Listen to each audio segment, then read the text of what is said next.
And thank you for joining us for tonight's Public Safety and Criminal Justice Committee public hearing. This hearing is streaming on CTV as well as the city's YouTube page, so if you want to tune in there, you can.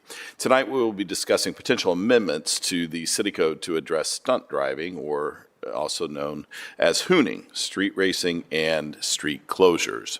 I want to take a minute to share who is with us tonight. In council chambers, Laura Baker Morris, Deputy City Attorney from the Columbus Division of Police, Deputy Chief Kelly Weiner, and Lieutenant Christopher Weiner, and of course the Vice Chair of the Public Safety and Criminal Justice Committee, Councilmember Shayla Favor. Thank you for being here. We've received a lot of outreach over the past few years about street racing and stunt driving on our streets all over the city. At best, this behavior is disruptive and contributes to poor quality of life for our residents. At worst, it is fatal. Stunt driving and street racing are extremely dangerous behaviors. They involve high speeds and reckless maneuvers that significantly increase the risk of accidents. These activities often take place on public roads, putting not only the drivers but also pedestrians and other motorists in harm's way. The lack of proper safety measures and unpredictable road conditions can lead to loss of control, resulting in severe injuries or fatalities, which brings us to tonight's hearing. In June, the Ohio Senate passed House Bill 56. House Bill 56, if signed by Governor DeWine, will add stunt driving to the definition of street racing under the law and now includes such acts as vehicle donuts, burnouts, drifting, and wheelies on all public roadways. In a moment, I will ask Deputy City Attorney Laura Baker Morris to go into further detail on what this new statute means for residents of Columbus. Tonight, we are considering a code change that will give our city prosecutors additional tools to keep our streets safe. We will also be discussing enforcement of the state statute with our Columbus Division of Police, as well as the potential enforcement of a forfeiture provision in the code change if adopted by this council. I want to be very clear. If signed by the governor, the state statute will be the law of Ohio regardless of what happens this evening. What we are considering tonight is the possibility of adding a forfeiture provision for offenses committed in our city. It is my goal that people receive the message that the city of Columbus is not your personal racetrack or stage. These streets belong to everyone, and it is critical for everyone's safety that these behaviors take place in appropriate, official, licensed exhibitions and raceways. Vice Chair Favor, is there anything you'd like to say before we get started? Thank you very much for being here. Now I'd like to ask Deputy City Attorney to walk us through this legislation and discuss why the City Attorney's Office is seeking a forfeiture provision. Good evening, Chair Remy and Vice Chair Favor. Thank you for allowing me to attend this evening and to put forward the proposal that's coming from the City Attorney's Office, working in conjunction with Councilmember Remy's office over the last couple of years to address issues of concern to the citizens of the City of Columbus related to street racing, stunt driving, and street takeovers. First, I wanted to walk through what the actual proposal is. As Councilmember Remy indicated, and my clicker's not working. Oh, there it goes. Sorry. And now it's overly working. Ah.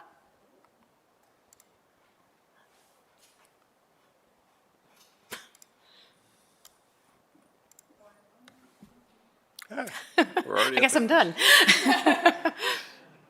All right. Now it seems to be syncing.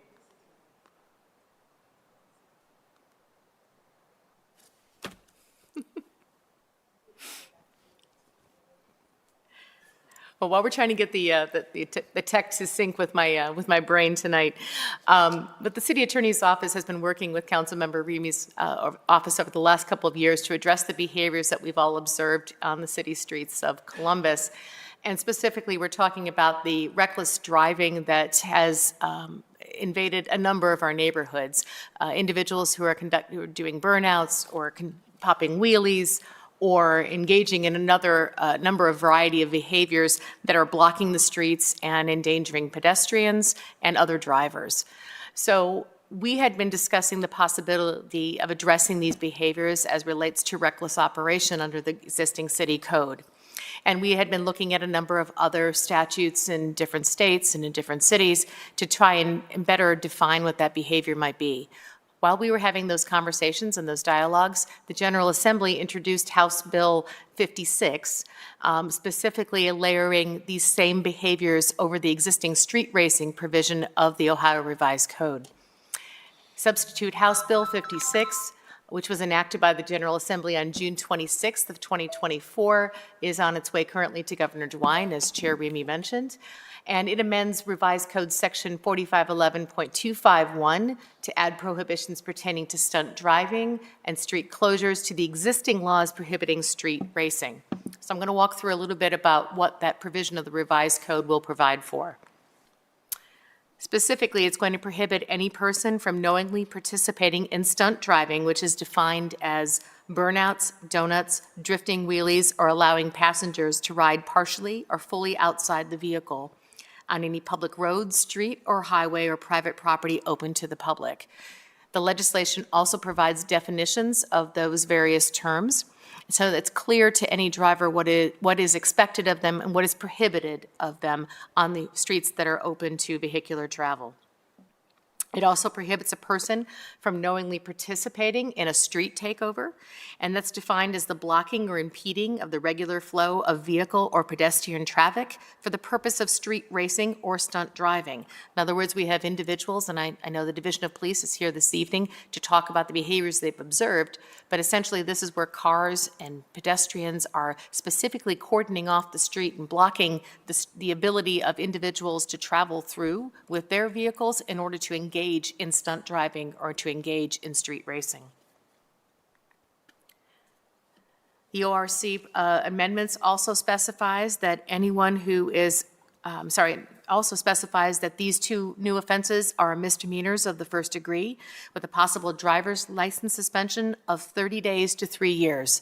That means that's 30 days mandatory driver's right suspension up to 3 years depending upon the specific behaviors that are engaged in, and the assessment of a mandatory 6 points on the offender's license. It specifies that anyone rendering assistance to stunt driving or street takeovers must be charged or may be charged as the same as the participants. And I just want to state that again. It means that individuals that are rendering assistance to the performance of these behaviors, not just the drivers themselves, may be charged with the violation under these amendments to the state law. It prohibits street racing on private property open to the public and applies the current law penalties for street racing on public roads, streets, and highways to the newly created offenses of stunt driving and street closure. It does, however, provide an exemption, and this is what Chair Remy had referred to in his opening remarks. It does specifically state that competitive operation of vehicles on public or private property is exempt specifically from the above prohibitions. And the city code ordinance proposal that we have placed before council also creates a specific exemption stating that this section does not apply to the competitive operation of vehicles on public or private property in accordance with a special event permit issued pursuant to Chapter 923 of the Columbus City Codes or when otherwise authorized by ordinance of council. So, for instance, if there was a desire or if it was possible even to have, a Formula One race in the city of Columbus, we would not be prohibited from doing so because, of course, that would be an organized event where their safety measures could be properly put into place. It could be permitted and allowed by council for those kinds of competitive operations that are permitted on our city streets with that permit. So how the city code differs then? Because one of the questions that we have been asked, why are we doing this if the state's already doing this? When we had our initial conversations and talking with the Division of Police about what kinds of tools they found might be necessary in order to stop the behavior on our streets, one of the things that we considered was the possibility of being able to stop individuals from continuing to modify their vehicles in order to engage in these unlawful behaviors. When the House at the General Assembly originally introduced the legislation at the General Assembly stage, they included a forfeiture provision allowing for an entire vehicle to be forfeited for a violation of these two new created offenses. When the Senate went on to consider it, they removed that provision entirely. What we are proposing from the city attorney's office is that we do allow for forfeiture, but not of the entire vehicle. We're suggesting specifically we define what a vehicle component is, and we're suggesting that a vehicle component could be subject to forfeiture for engaging in a violation of these new offenses.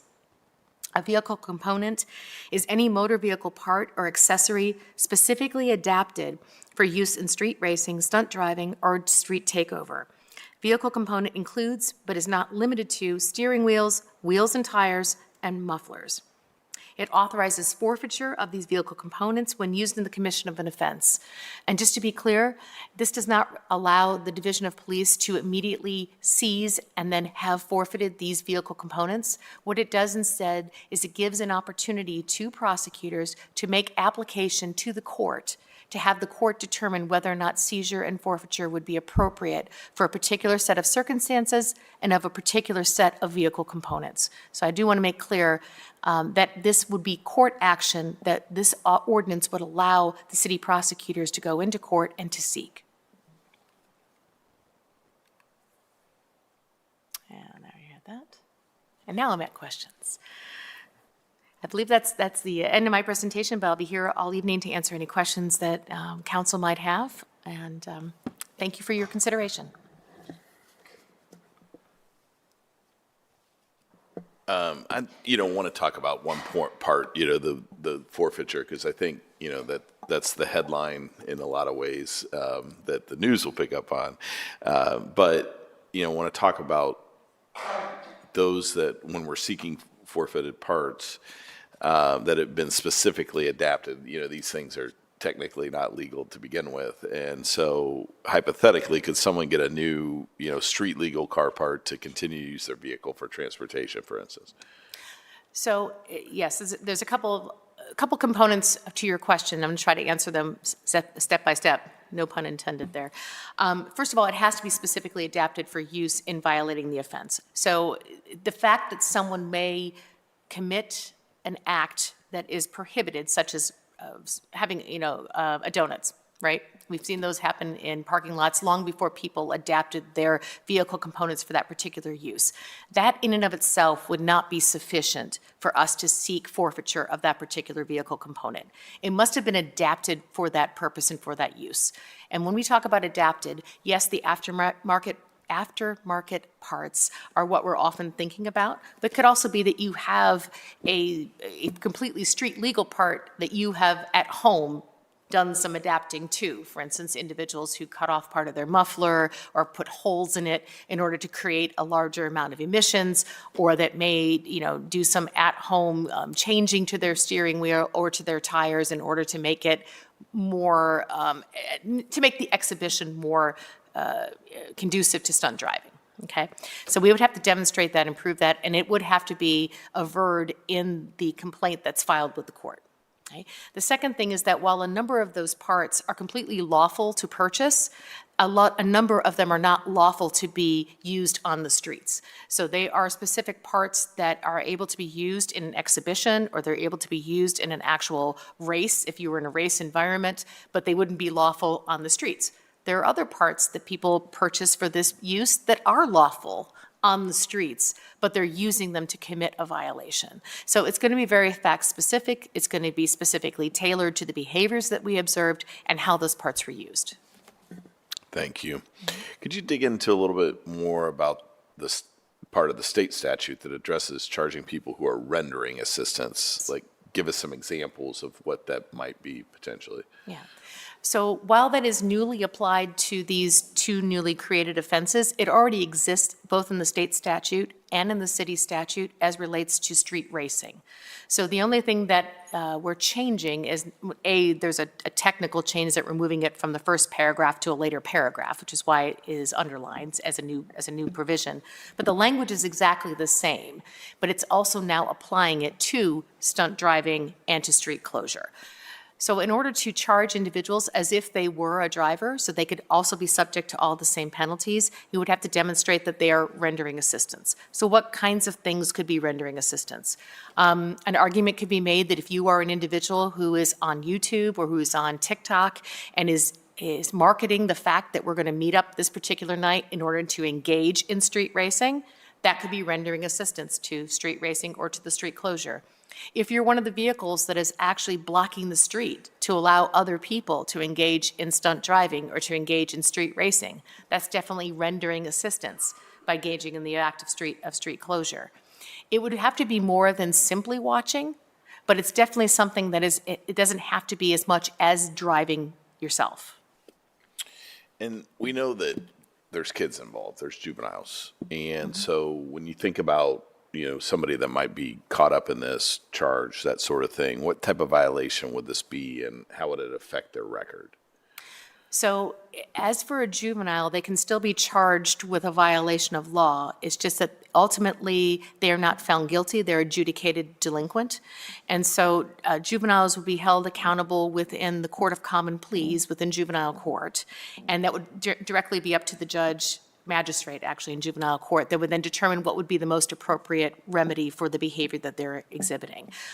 That said, they would still have points upon their license, just like an adult would, but it's not a criminal conviction in the same way that we're concerned about juveniles perhaps, or young adults who are not juveniles, picking up things like theft or alcohol convictions or drug convictions that are crimes of moral turpitude that could impact their ability to get loans or to get into college. This is a traffic offense. It's a serious traffic offense, but ultimately it is a traffic offense. All right, thank you. Vice Chair Faber? Thank you, Chair Remy. Just a few questions here. So when we're thinking about this prohibition prohibiting street racing, stunt driving, and street takeover, the concern being the unintended impacts of policing this type of activity.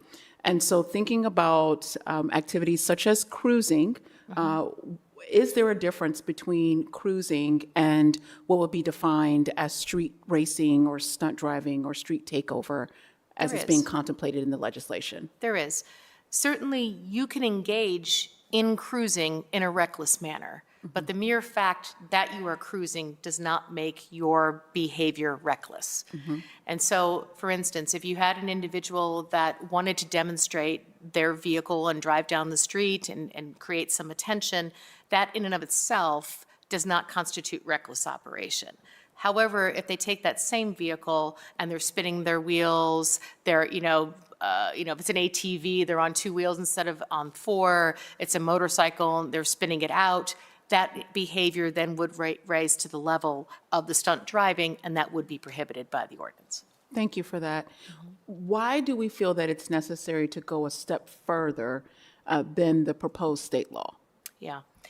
So what we have found, unfortunately, is that some individuals who are engaging in this behavior are simply, how should we say, acquiring and then disposing of the vehicles that they're using in order to engage in the behavior. In other words, we're seeing that, individuals that we stop them when we are able to stop them, which is something I'll let CPD speak to, and we impound the vehicle. Some of those vehicles are simply left in the impound lot and a new vehicle is acquired. Okay. Other times we have individuals that they come down and they get the vehicle that has been impounded, they get it out the next day and we observe it 1 week later being driven again in another reckless manner. We have to be able to send a signal and to say, this behavior is not acceptable in the city of Columbus. And if you come here, you're going to risk that those aftermarket parts that you have paid for could be not just seized, but forfeited. You're not going to get them back. So what does this look like and how we educate the public? Because as you've already indicated, selling these components is not illegal. Right. And we are not looking to ban the sale of those components in our community. But how are we going to be able to communicate that effectively to residents? Well, the hope would be that as part of enacting an ordinance, that there would also be an education campaign to talk and to make sure that we get the word out there. I think the fact that the state is doing it at the same time actually does help the city in this particular case, because it's a statewide issue, not just unique to the city of Columbus and not even just unique to Franklin County. And so I think that will definitely help. But I think what we have to make clear to individuals is that there might be behaviors that they truly aren't considering the potential threat to public safety of the things that they're engaging in.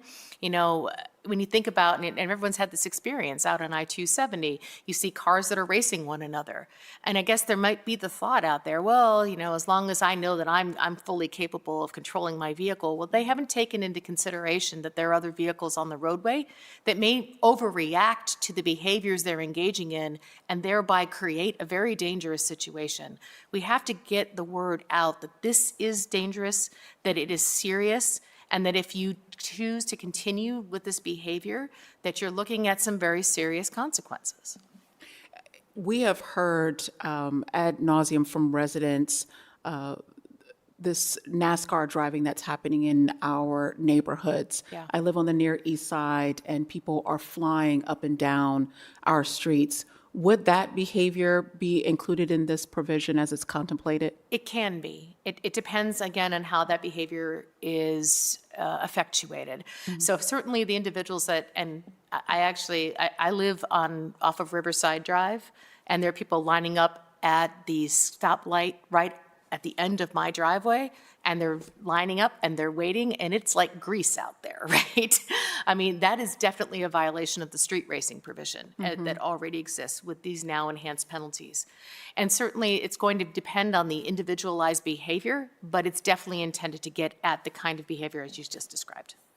Can you talk about the potential challenges in prosecuting a case like this? Yes. Because one would have to observe the activity, right? Yeah.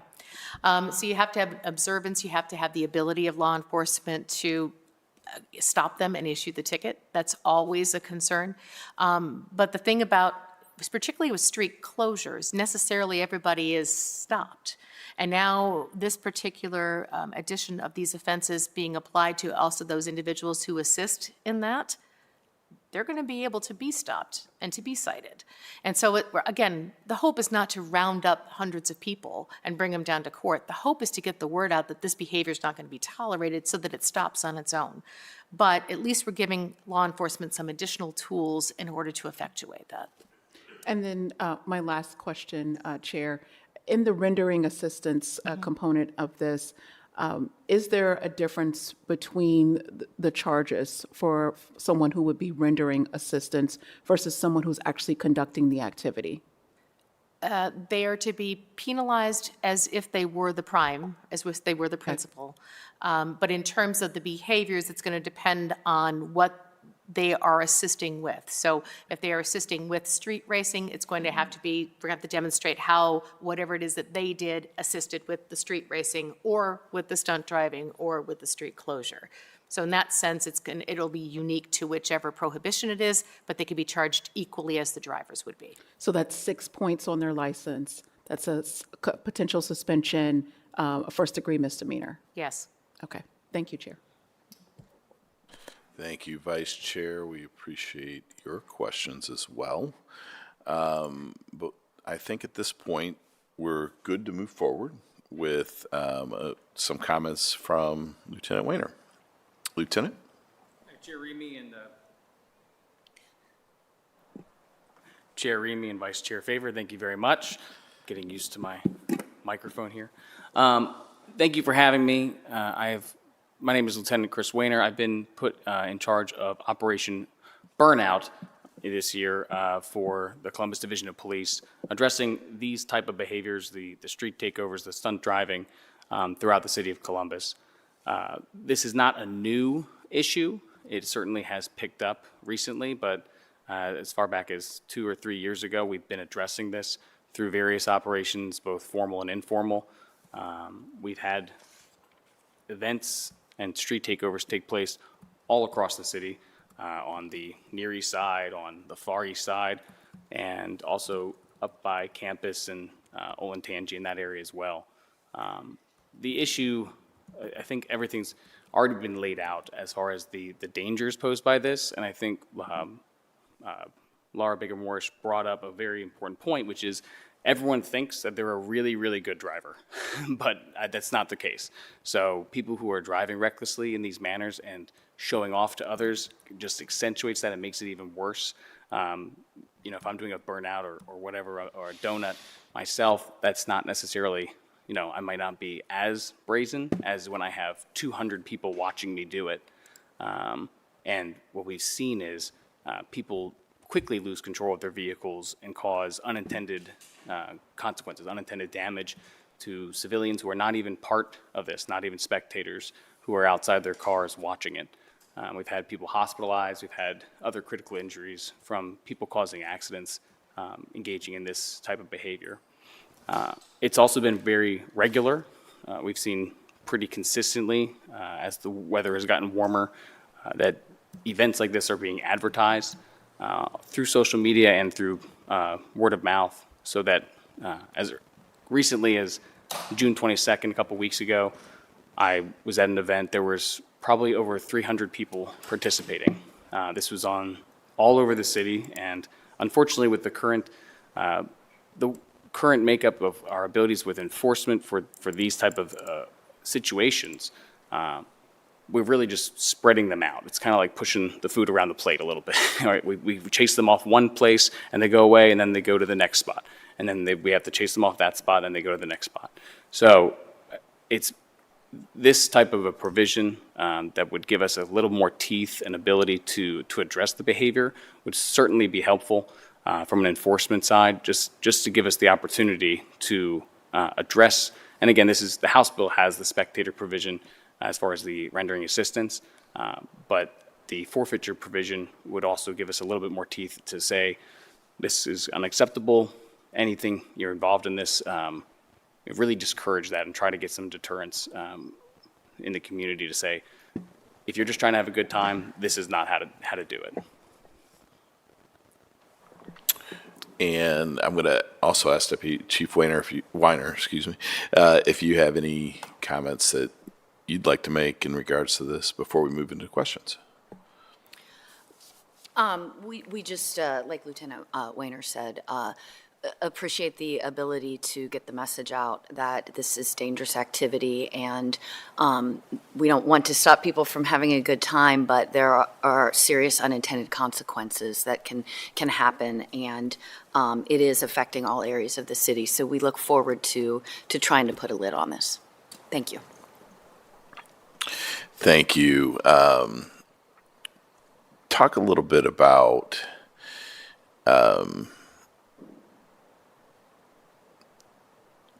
the no chase rule. We've got that in place, and I know, talk a little bit about how you go after people today as it stands, and if this will impact the way that you go after people in the future.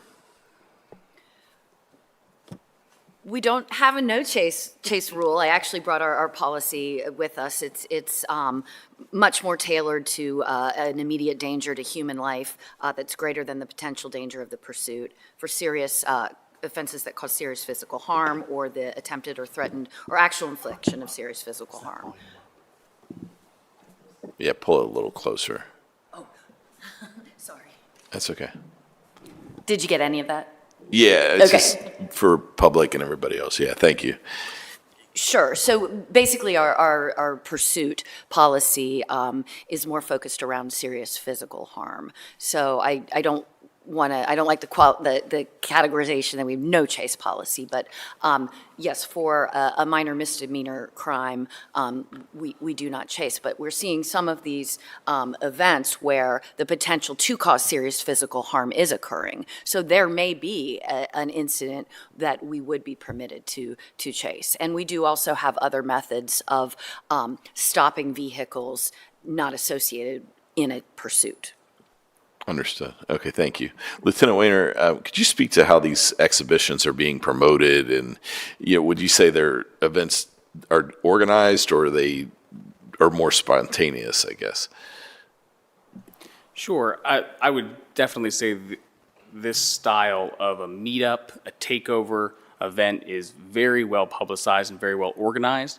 It's not so much, I mentioned word of mouth, people kind of saying, hey, we're all at the same school, we're texting each other, as you mentioned, younger people, but this is also involving a lot of people in their 20s, some in their 30s, and it's all broadcast through social media, various social media sites, and then they get together on various messaging applications to organize and orchestrate their takeover.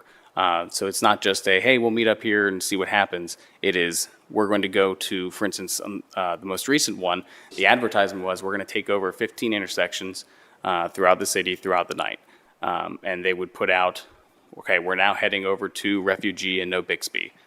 And then they would essentially execute that and take over the intersection, such that, as was brought up, nobody can pass. First responders can't pass, emergency personnel can't pass. If an ambulance needed to get to the intersection, it would be impossible for them to get through hundreds of cars. So, And with your experience, how long does this last? I mean, until we get there. Okay. Usually it would, I mean, if left to their own devices, it goes on for 30 minutes plus. It's, people swap in their cars. Somebody will do some donuts for a while, and then they'll come out, and then the next person will come in and do their donuts for a while. And could you talk a little bit about the scope? I mean, I've seen some pictures you sent to us. Right. Like, talk about the number of cars that we're talking about. Well, and also, I think when you think about scope, the issue is we also want to, as was brought up, discourage Columbus as the area to engage in this behavior. So in the advertising and the social media posts that were made for the recent event on June 22nd, it was specifically tailored to encourage drivers from out of state to come to Columbus to compete in this type of behavior. So some of the people that we cited were from Philadelphia. Some were we were informed that others were coming down from Chicago. So this was truly a push to bring people to Columbus to show off their driving in that sense. Go ahead, Vice Chair. She's ready. She's got questions. So I know that you've said that at times there's been 300 vehicles, but how pervasive is this problem? Do we have numbers on, is this happening on a daily basis or just weekends? I would definitely say it's primarily limited to the weekends. Obviously, this behavior and the way that the ordinance and House bill is drafted is not specifically limited to hundreds of cars. That's, I think, the ultimate, what we're gearing it towards to try to discourage. But we do have incidents where people just, at a red light, decide, oh, I'm just going to take over I'm going to start doing some burnouts in this intersection. And we get calls about that sporadically throughout the day, throughout the week. But definitely, primarily, this is occurring on Fridays and Saturday nights as advertised so that they can get the most number of people to participate. And you mentioned a couple different areas in Columbus, so it truly is happening all over the city? Yeah, it definitely is. I have, we're segmented through division through 6 zones, and I have multiple locations on every zone that have already been deemed as hotspots or areas that have been frequented multiple times by participants. We've had some serious incidents of gun violence in our community as of lately, and not to this body's effort to curb that behavior in our community. Does this activity facilitate other acts of violence? Is there a connection? Between the gun violence and these activities, I mean, certainly we have seen, and again, it's hard to, people aren't exactly, when they are a victim of a shooting telling us, oh yes, this occurred while I was partaking in other illegal activity. But what we have seen is, and I can think of multiple documented incidents where we have had shooting victims where the shooting has occurred at a takeover event or immediately following a takeover event.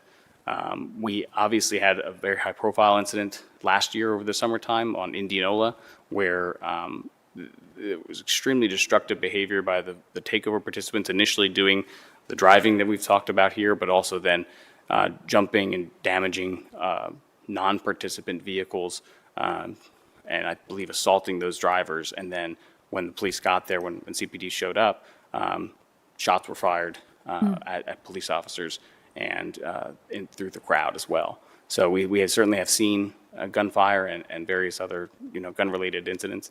I will say, from the most recent takeover event, we've recovered 3 stolen vehicles during that operation. So there's many things factored into it. I think a lot of people, as has been mentioned, maybe do just want to have a good time and are going out and thinking, oh, this could be fun, but they're not realizing that they're also, the events don't occur without the spectators, without the people showing up in the hundreds to give that audience. And that's encouraging and bringing in other people, like people who are maybe more destructive and have different aims for their criminal behavior. So it certainly is a breeding ground for some pretty nasty things. I asked our city attorney about the challenges with prosecuting these cases, but talk to me about the challenges of enforcement, and more specifically, we know that the criminal justice system and has in the past over-policed certain neighborhoods. So how are we going to ensure that that's not going to occur with this policy?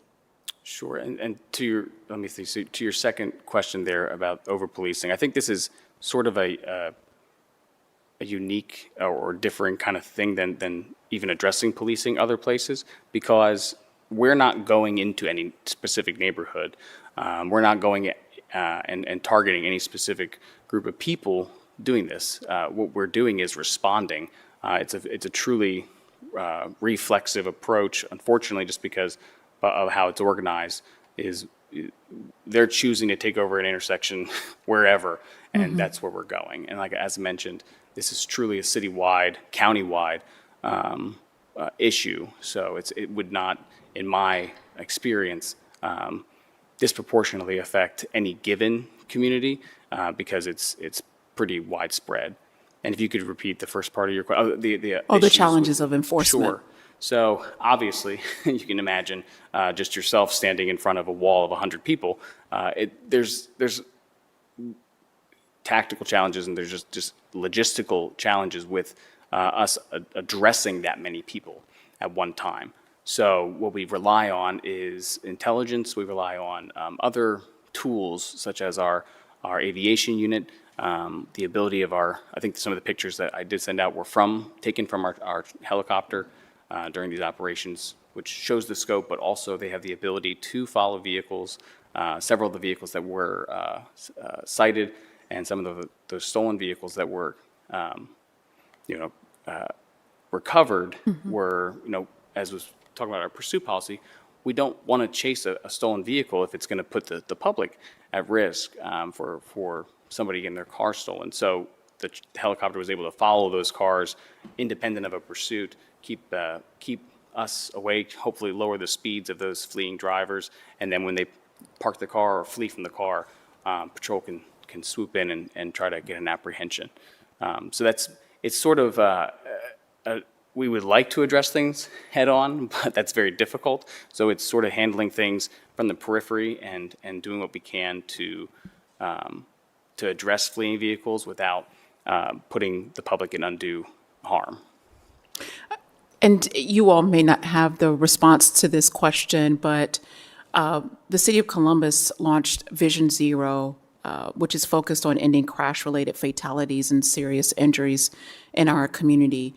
Reckless exhibition definitely creates an unsafe environment, which links to the city's larger Vision Zero plan. Can you speak to how this legislation will tie into Vision Zero and its impact on road safety? I think this is a key part of Vision Zero and helping us reach that ultimate goal. And we've been fortunate lately to not have serious injuries, but we want to continue to take preventative efforts so we can be a part of Vision Zero. So I think this is a positive step. Thank you for that, and thank you, Chair. Thank you, Vice Chair. I'm not sure if I direct this to you, Laura, or if you look at the laws around the country, what the state has proposed, which we would follow suit, of course, by statute, but what does this look like in comparison to others? Does this give us, a better opportunity to maybe deter it because people realize that, hey, you come to Columbus, Ohio, this is a problem. You're gonna. So whoever wants to weigh in on that.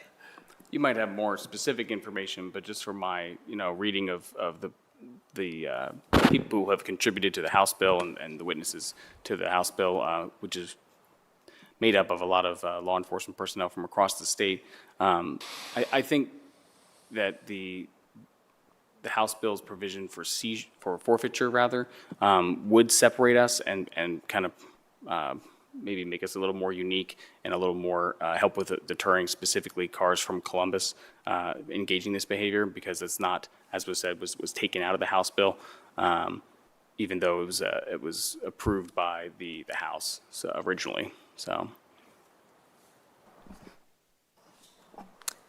Thank you, Chair Remy. I agree with the Lieutenant's comments. It is going to be something that's going to be a bit unique for Columbus, but I think warranted by the behavior. And in terms of whether or not we're observing this behavior across the country, yes, this kind of behavior is being observed in numerous cities, rural areas as well. It seems to have probably predated the pandemic, but definitely been accelerated by the pandemic, and has not unfortunately ebbed since then. Vice Chair. Not really a question, more of a statement or just a train of thought, but I'm thinking about when we passed the prohibitions around vaping and in the city of Columbus, and there being a requirement for the law to be posted in any retail establishment that sells flavored vape and things that we were prohibiting, and just wondering what it looks like as we begin to put thought behind an education campaign to be very explicit with retailers that sell these components that, if modified, could be subject to forfeiture if they are used to conduct this illegal activity in the city. Well, Councilmember Favor, that's a very good point, and something that I think probably should be looked into as we go forward, hopefully in passing the legislation. I don't know if Lieutenant Weimer has numbers, or at least has any anecdotal experience with whether or not individuals are more likely to obtain these items from actual shops within the city, or if they're coming from online, or if there are specific places. Unfortunately, I'm not involved in how they're actually, but I think that's definitely something that would be important to make sure we get that education piece out there as people are buying those parts, that hopefully this is just for your recreational activities and not for street engaging in stunt driving. Yeah. Thank you, Vice Chair. No, I think I don't have a lot of data for you, but I can say anecdotally, it's not something that's going to be accidentally. It's like, oh, I didn't know I had accidentally modified my car to be a drifting supercar. So what we've seen is particularly people taking grinders to their tires to just completely smooth out the surfaces to assist with the ability to do burnouts and donuts and that kind of thing, which isn't obviously something that happens accidentally. So. And just education moment for me, are majority of the vehicles that are participating in this behavior, are they being modified with these components? Or do people just use their regular Hyundai and burn out?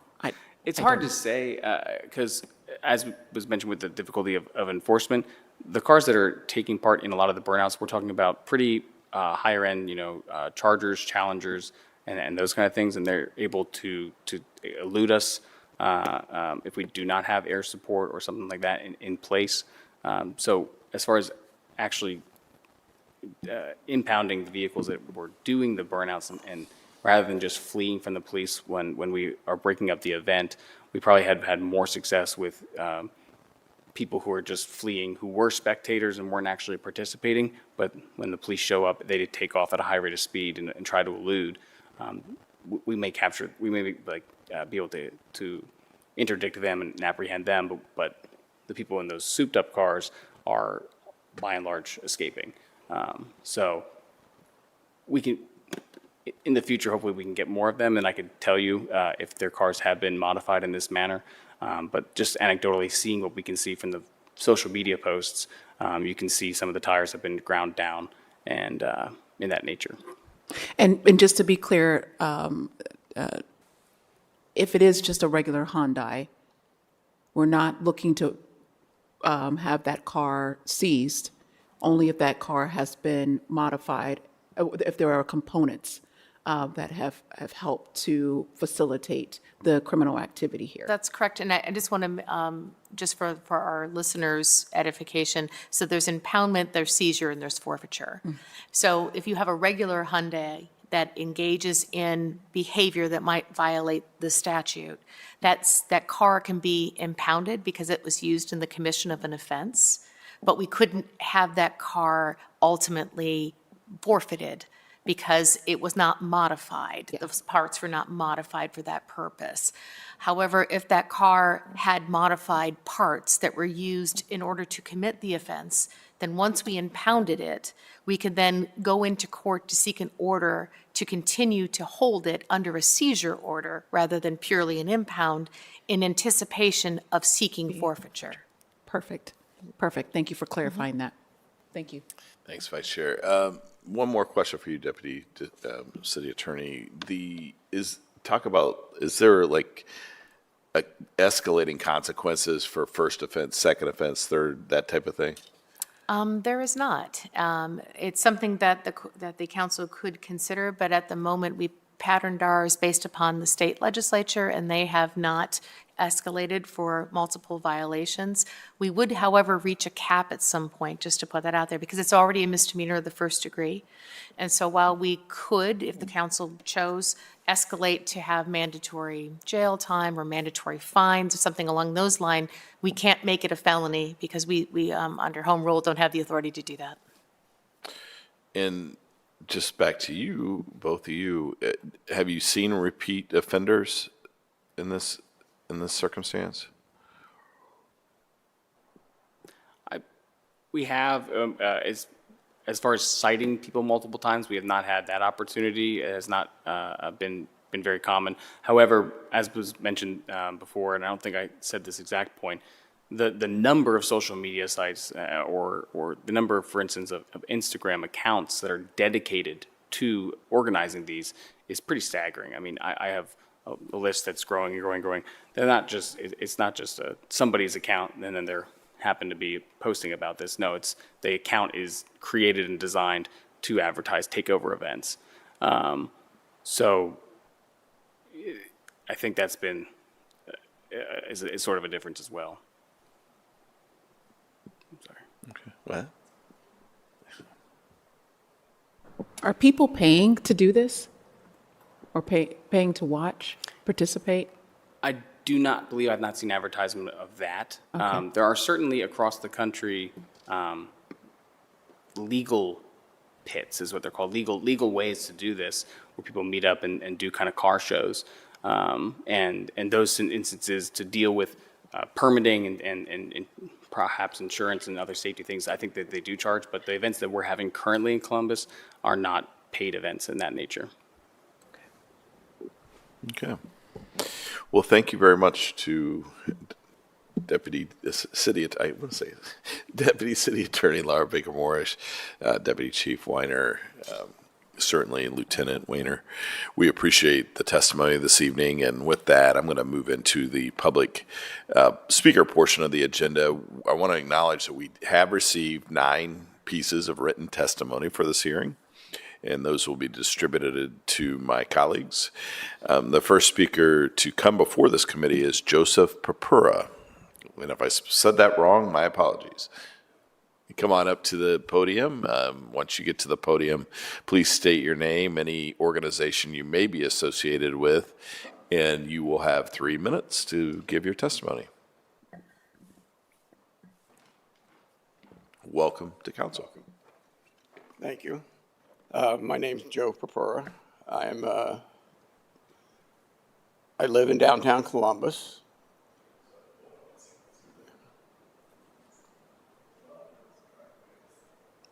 Do it again.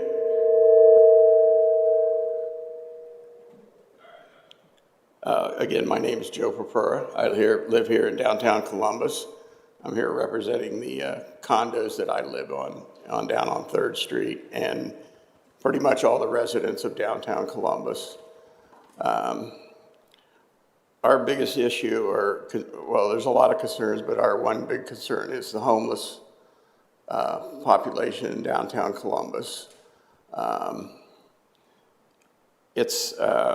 I was there this weekend down in the Short North area, and they were having some kind of event for a fencing event, I think, at the convention center. And I actually saw a gentleman expose himself, pee in a bush, broad daylight. And the sidewalks are a mess. There's feces, there's urine, there's vomit. And we were all just wondering what the city is doing to address, we know there are shelters for them to go to and stuff, but it's the same people all the time we see down there. And we were just wondering if the city or the state or whoever is taking any initiative to try and alleviate the problem. Are you finished with your testimony? I want to make sure. Yeah, okay. That was pretty much all. Certainly, we'll make sure to get your contact information, talk with you. Okay. We have what's called the Community Shelter Board, who's tasked to work with those that are unhoused. Certainly, it's a complicated issue, but we have invested in downtown bathrooms, for instance. Doesn't help your case in the Short North, but certainly we're seeing the effects of that. It's been very positive. We continue to work, and in this council, invest very heavily in what we're trying to do to help those that don't have housing, and certainly with mental health and addiction that goes along with in many cases, with those that are unhoused. So appreciate you bringing that down to our attention. We know it's an issue, and certainly we're going to continue to be staunch supporters of trying to eradicate this for our community. I mean, it's where I live, I can walk pretty much anywhere, Short North, downtown, Arena District, wherever and stuff. And you see so much stuff. I mean, it's a great area to be in down here, and there's a lot of people moving here and stuff. And I just think it would help the image of the city and everything. Appreciate your testimony tonight. Thank you, Mr. Purpura. And I do want to thank the officers again for the jobs that you guys do. Appreciate you all. Thank you. Thank you so much. Our next speaker to come before this committee is Natalie Clark. Is Miss Natalie Clark here? All right. Well, that is all I have on the speaker list this evening. Is there any comments that you'd like to make before we close out, Vice Chair? No, I would just extend my appreciation to our officers for the work that you all do every single day to protect our streets, protect our residents, knowing that this is a tough nut to crack. But nevertheless, it is an endeavor that we do have to engage in. And thank you to the City Attorney's Office on working to draft the legislation. I can't believe it's coming out of my mouth, but I'm grateful to the State House for also doing a large part of this work as well. Helping to lead the way, because I think this is going to take a concerted effort for us to truly make a dent when it comes to this behavior. And more importantly, the enforcement of it, I think is going to take a collective effort. So more than happy to support this legislation. And it hits, it hits home because we have had challenging conversations with our residents as it relates to traffic-related incidents and deaths that have occurred in our community, from pedestrians and bicyclists to people running into buildings almost every single month in this community. So this is one step forward to curbing that behavior. Thank you, Vice Chair. And I echo those sentiments. Appreciate always what you guys do in the community and to keep our community safe. We know, over the last few years, this has been a heightened sort of activity, because of the pandemic, for instance, the noise and people living downtown. And if you live in a building that typically is, higher, the sound seems to amplify. So we know that this is an issue, and we hear it consistently from our residents that this is an issue that they are frustrated with, and it lowers the quality of life. And we want to make it clear that this is not going to be tolerated here. So we appreciate the work that the city attorney's office have done, and we certainly appreciate the opportunity to highlight this. In the warmer months, it becomes more of an issue. And so, it's appropriate timing. We want to, I thought the same thing coming in here today, thinking about the State House. So there is something good that comes out of there every once in a while. And thank them for that, because it really, although we've been working on this for quite some time, it really gives us the impetus to finally get it across the line and let people know that it will not be tolerated in the city of Columbus. And if you do, convene in this activity, you're going to pay the consequences. And so appreciate the work that's been done here tonight. Appreciate the folks coming down to listen to this committee hearing. We want to thank everyone for their comments. The Public Safety and Criminal Justice Committee will present our findings from tonight's testimonies and continue to deliberate potential code changes for the city of Columbus. Legislation, if we move forward, will be introduced for passage by the end of July. And I'd like to thank my team, Avery Townsend, Kaylin Pittman, and Maya Eaton, my rock star intern from North Carolina A&T, Senior Policy Advisor John Oswald, and I'd like to thank Vice Chair Faber and her team for their assistance in putting together tonight's hearing. Thank you to the fabulous CTV team for their work to make sure that this broadcast can be live for our residents, and this concludes tonight's hearing. Everyone stay safe and have a great night.